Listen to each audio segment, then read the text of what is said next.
Hi everyone, glad to see you all back on my Facebook business page, Vickie Griffith Breakthrough. I am so excited to have Lori with us today. Lori is the first person I had on this program to help people with their careers and to step up into leadership roles. And what's so fascinating about Lori to me is that I know personally how difficult that can be and why you feel like sometimes you're being passed up over and over and over again when you're completely skilled and even more skilled than the person they just hired. And there's a lot of people out there that are really good at what they do, could be really good leaders, and yet they don't know how to communicate that. They don't know how to show that. They don't know how to express it. So thank you, Lori, for being here today. I am so excited you're here for us. Oh, thank you, Vicki. I am looking forward to being here with you as well. So I'm really looking forward to our conversation today. Awesome. I appreciate that. So I have found, doing these for a couple of years now, that all of my guests have something that happened to them in their life, in their career. For me, it was my weight that I didn't even have an inkling that I would be helping others with. But I suspect you probably came from that place too. Tell us a little bit about that. Yeah,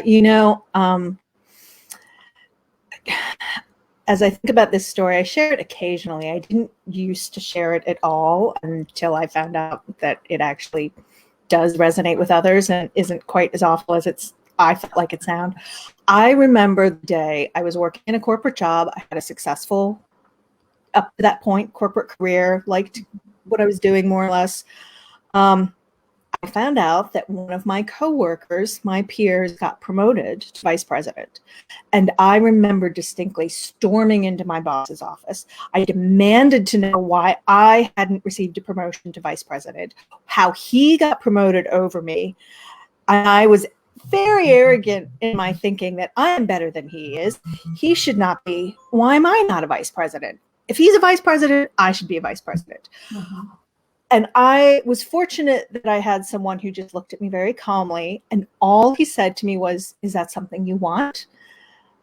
And I was surprised. Yeah. But I realized in all of our conversations about my career and our work, I had never said, "I want this."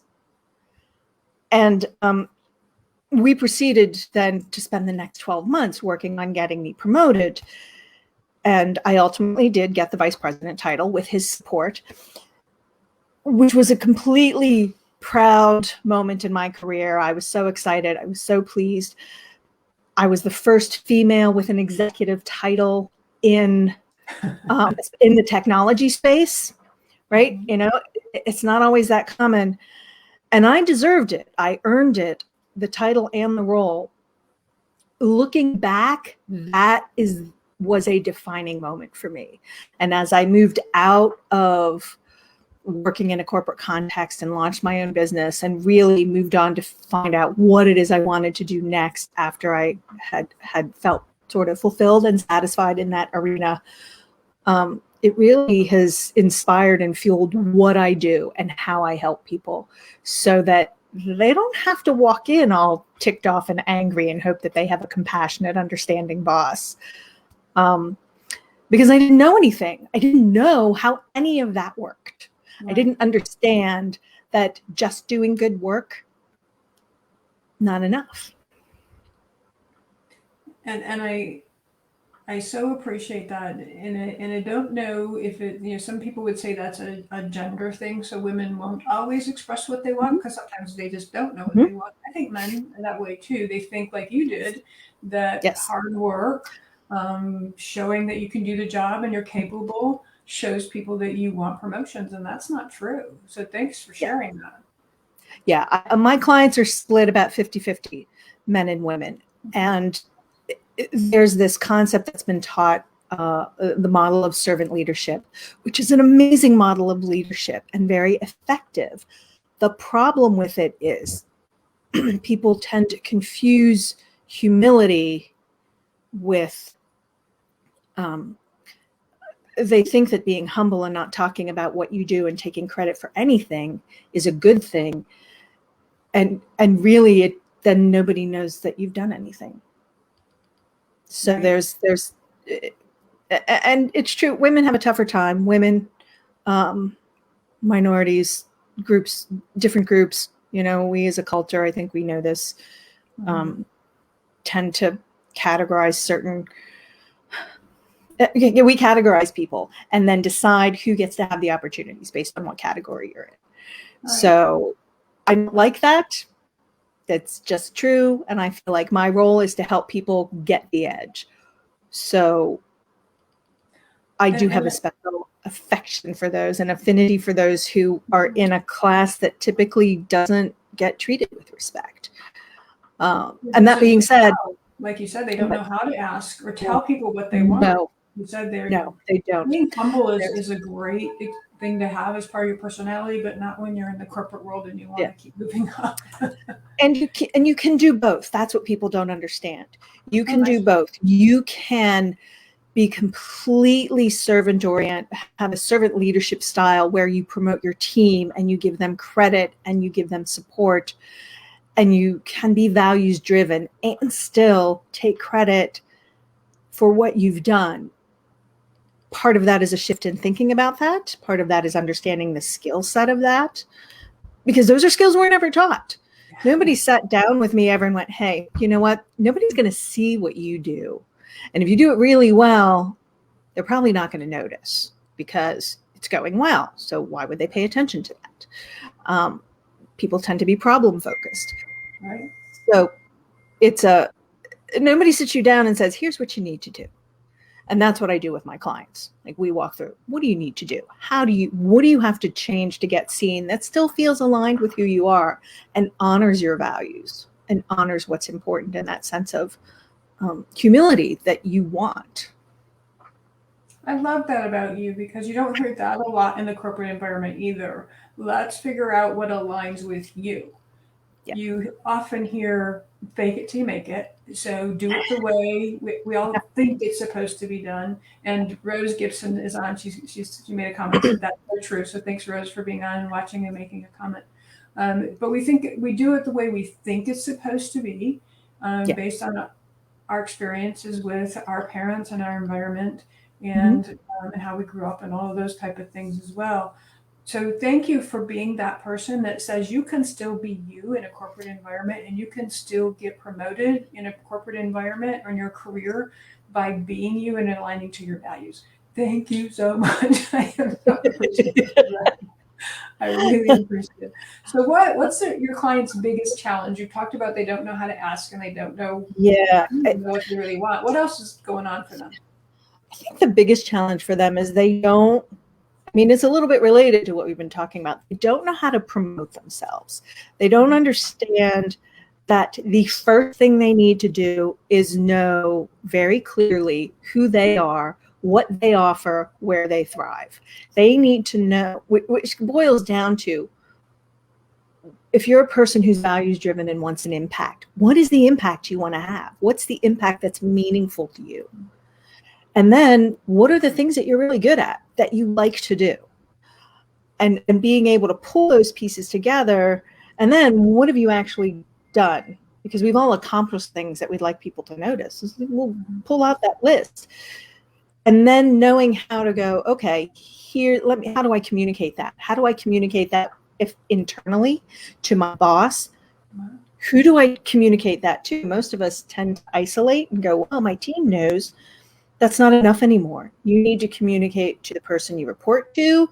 You need people in the company to know what you do. It's the more people who know, the more support you'll get, and the more likely the person or persons responsible for promoting you will know. But you have to know how to communicate that so you don't feel like running around bragging on yourself all the time. Every time I talk about doing this, I have people go, wait, I have someone in my office who does that. Please don't make me be like him or her. So it's how do you do that so that it's in alignment, but supportive for your goals? And then, and most people just don't know how to do that. Again, it's a skill we're not taught. Nobody's ever taught how to do that in school. We're taught job skills. And when we work, we learn job skills, but we're not learning, how do I manage my career skills? And I think So you made a really excellent point is we all have worked with somebody who is like the person you talked about, that brags on themselves all the time, that never is wrong, always is right. And many of us don't want to be that, and we don't want to be that person just to get the job that we're wanting. yeah, So I appreciate that you brought that up, because that's not what you're saying that you need to do. no, And no, in many cases, for me as an outsider looking in, and even working with some of those people, I look at them as being pretty insecure. They yeah, don't know either. and that's the way they've learned to do it, and they've grown to be comfortable with it. But there's no you don't have to be that to get seen. Oftentimes people think, well, it's a choice for being this person that I kind of can't stand, or me, and not get ahead. And that's not the decision. The decision is, and the point of learning is, first of all, what do I need to know about myself? That's, how do I identify the value I bring? How do I talk about that in a way that is heard? Mm-hmm. Because that version doesn't always get heard. Everybody hears it, but not everybody goes, yeah, good job. Sometimes they're like, oh, run. So you want to make sure you're talking about things in a way that gets you heard by the people who need to hear them. And that's so when you're communicating upward, you'll communicate differently than you will if you're communicating across or, to staff. People listen for different things. I don't know So if you can hear my phone dinging, but there's your wake-up call, folks. Just because you're right. You do have to learn how to communicate differently to different levels of people. Your boss's boss doesn't want the details. They want this 60,000 mile view of what's going on. And people get caught up on giving too much information to bosses and bosses. And it's not that the information isn't necessary. Right. So it's not that you don't need it. It's that at this level, they're thinking more, at some level, as you move into an executive level, you need to be thinking and speaking more strategically. That doesn't mean you're unaware of the details. It just means you start there, because that's how, the further up you get, that's how people tend to think. And it's where they're operating. The leaders of your company, if you go all the way to the top, are driving strategic decisions, but they're hoping everybody else knows the details of getting things done, right? That's the plan. I'm going to lead all of you, you get it done. So they need to know some of those things, but it's, as you move up, they can't hear what you're saying in the details, because the details don't make sense. It's like, I don't know where to put that information. And so they'll have a variety of responses, none of which is, you're fantastic, that's so clear. And you want them to hear the... It's true, though. That's why you're cracking me up. It's true. They ask more questions because you've just let them in a spot they don't understand.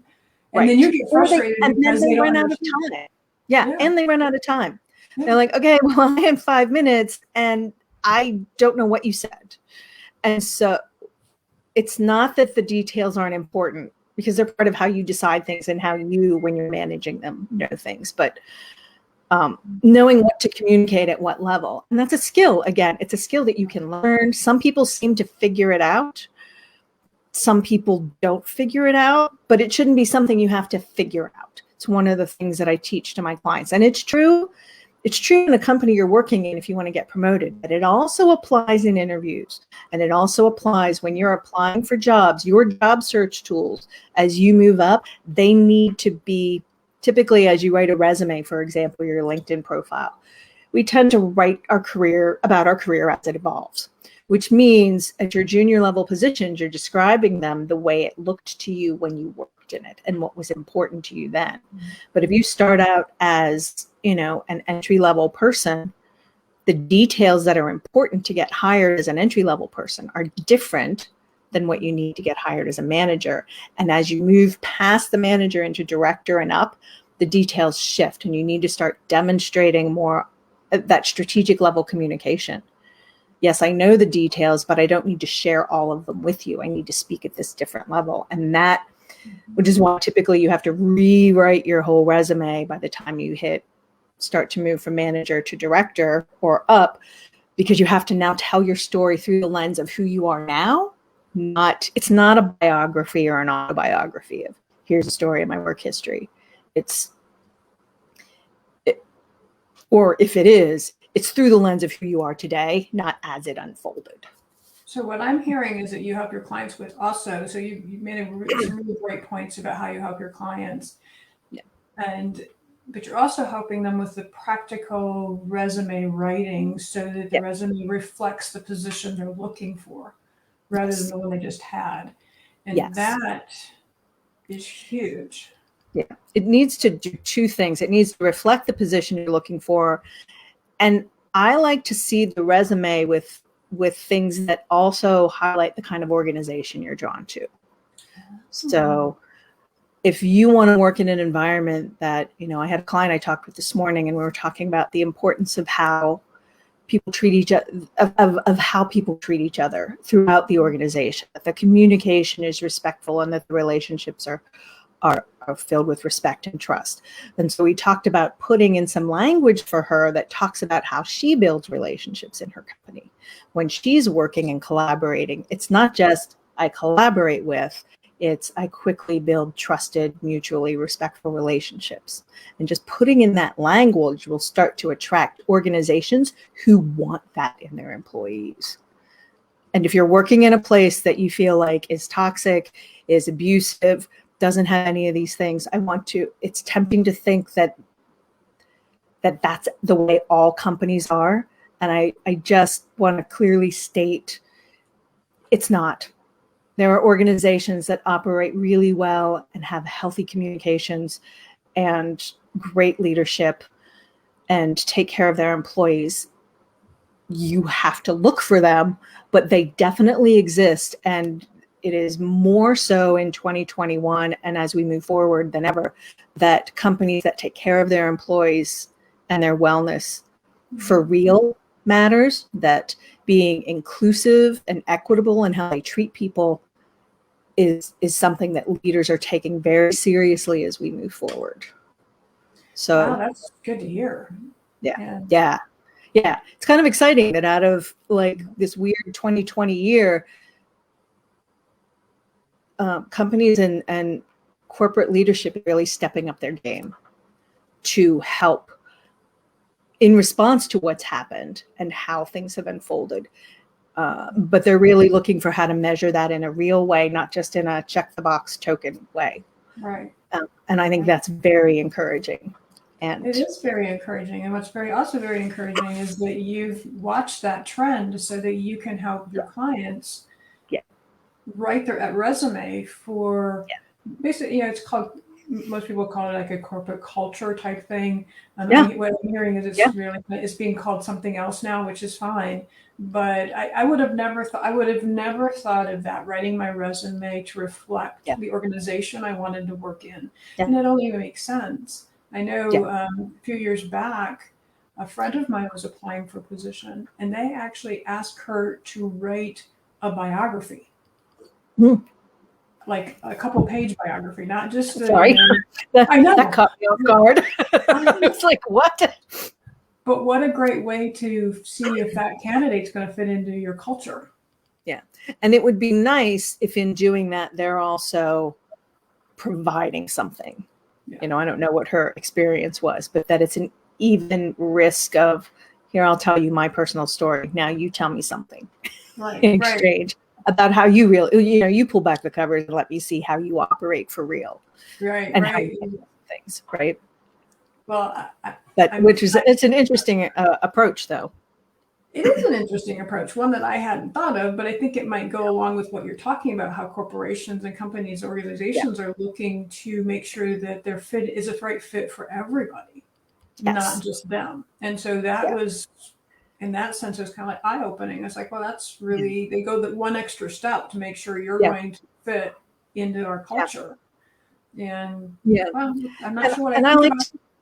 Yeah. And I just like to make sure my clients know how to assess that for themselves, because not all organizations have a strategy for that. Right. Sometimes they just go with, interviewer's gut feel. And it's nice for my clients to have a sense of how do I get the information I need from the interview so I know for real what it's going to be like?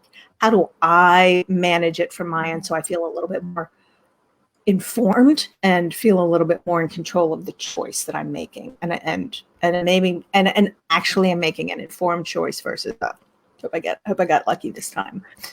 Well, that's interesting because there's an old saying that says from the firing pan to the fire or something like that. Oh yeah, And that's right, what you're talking about. Like, and it is right. true. When you're in an interview, they can tell you all kinds of things, and usually it comes from somebody that you're not going to be working with, so they don't really know or have the insight. And so it's awesome that you're helping them direct their questions so that they can get valuable information to make an informed decision rather, like you said, just yeah. I mean, and most times people mean well in an interview when they're interviewing candidates. And sometimes what they do is they tell the story of what they hope it's going to be like. So if I'm interviewing you, Vickie, I'll tell you what I'm hoping your experience will be when you get here, what I'm hoping I can have you work on. And so as a candidate, you need strategies to figure out, is this your wish or is this what's actually going to happen? And what about how have you treated others? How does the company treat people who have challenges? So yeah, that's awesome. Awesome. Well, I know that you are very generous in offering an assessment for people who are thinking about going into leadership. Let me show that for everyone so they can get that information from you. Can you tell us a little bit more about the assessment? Yeah, so I was kind of frustrated. I was researching assessments, trying to find something that did a really great job of giving you stuff you can take action on and how to really be clear on what makes you a high value, high quality leader, especially today. And I couldn't find one, so I crafted one, and it's a self-assessment. So is there value in getting feedback from others? Absolutely. But this is something you can quickly take yourself.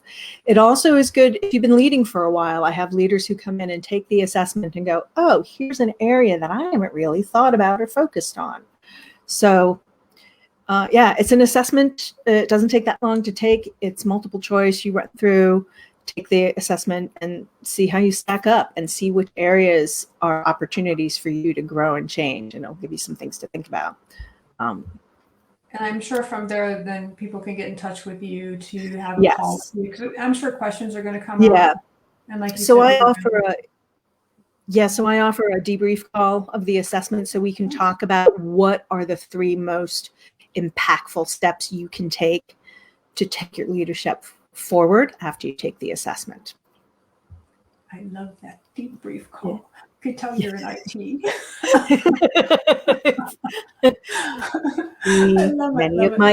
Many of my clients are in definitely corporate, definitely in tech or tech adjacent. And I realized recently, like I grew up in a whole, my